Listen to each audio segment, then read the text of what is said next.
Magandang araw mga mimiw. May bago na naman tayong vlog na base sa experience ko na kung bakit nagkakalangis ang compressor tank o tangke ng hangin.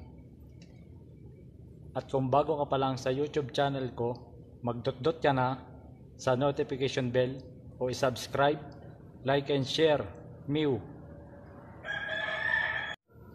Ito nga pala ang compressor, air compressor, na ito ay double piston nito na compressor. Tapos ito ang governor. Ang ano nito, nandito ang tangke. Yun, ito ang tangke ng hangin. Dito iniipon ng compressor ang hangin. Ito, tingnan niyo yung langis sa compressor, kung bakit nagkakalangis ang tangke ng hangin. Ayan o.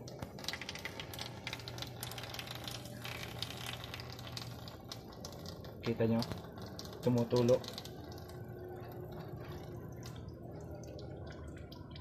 Ang dami naman.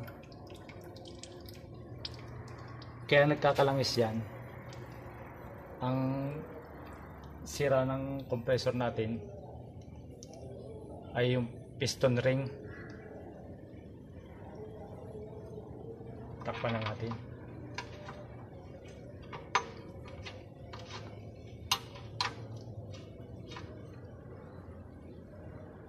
Ang daming langis. Yan ay posibleng mapuno.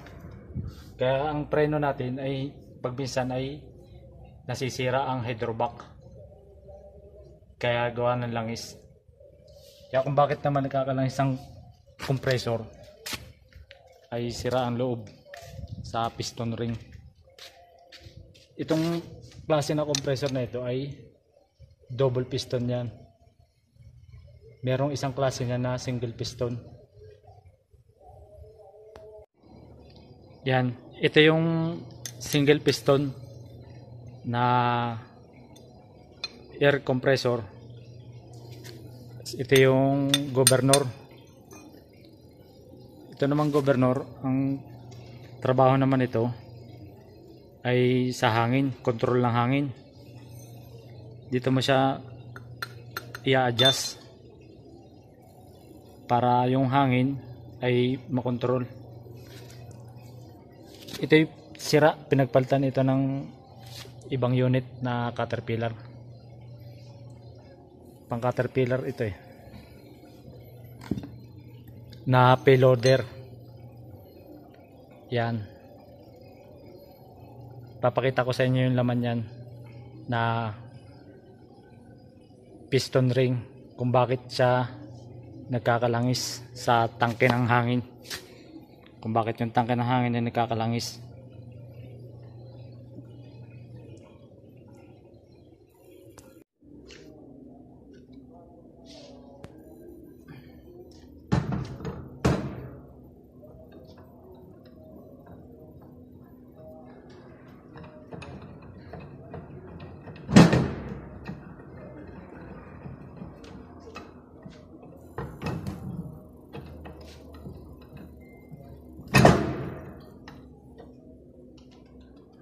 Kalimitan ng sira nito ay putol o kaya ay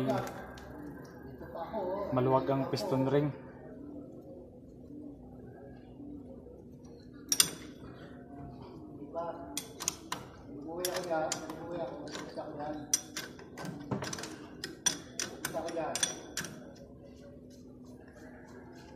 Tandaan natin yan sa pabundok.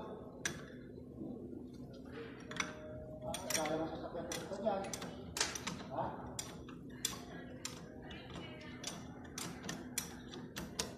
Saan ma-ating sa buwak?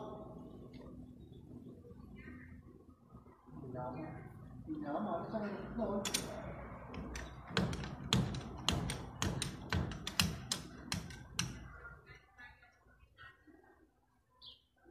Oo. Bunga pala. Pasensya na kayo. Yun nga, sa kanila, sa buwak Yun. na daan.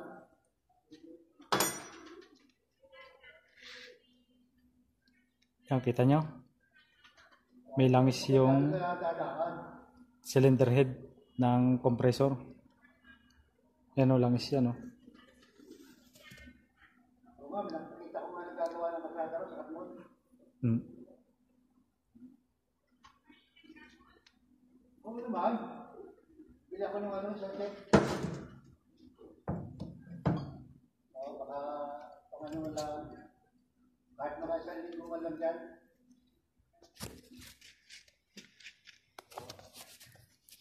Makina ko lang. Yun o. Oo.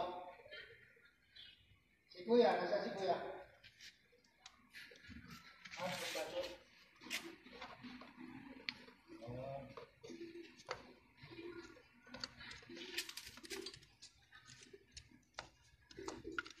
Hmm. Isang ano, sa tabi ba si Kuya? Na-quarantine. Sira pala nito. Oo, nag-check niya. Ayan, kita. Kita nyo?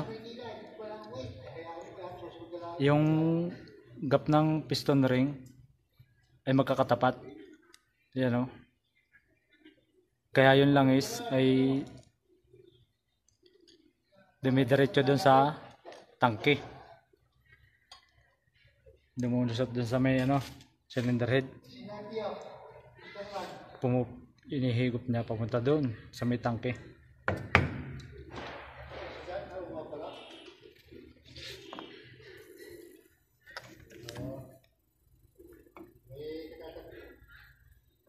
Tapos ko lang maglaba.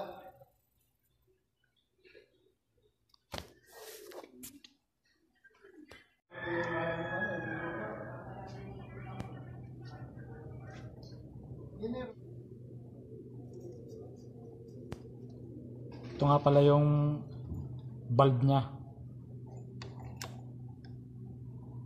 Aray, yung kanyang bulb. Ayos pa naman. Yung o-ring ayos pa. Yun talaga ang naging sira. Yung naging problema niya.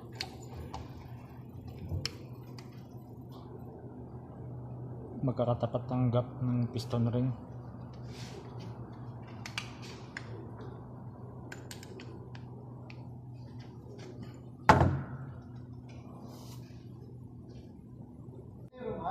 Yun. Sana po ay may naitulong ako at naibahagi sa inyo ang experience ko. Hanggang dito na lang. Saka pala sa klase ko, kay Bong TV, shout out sa iyo. Tsaka kay ako si Bon. Yan. Shout out nga pala kay Elmar Haka, Brad. Shout out sa iyo. At kay Mike Kim Sares, Lodi. Ingat diyan, sir. Mabuhay kayo.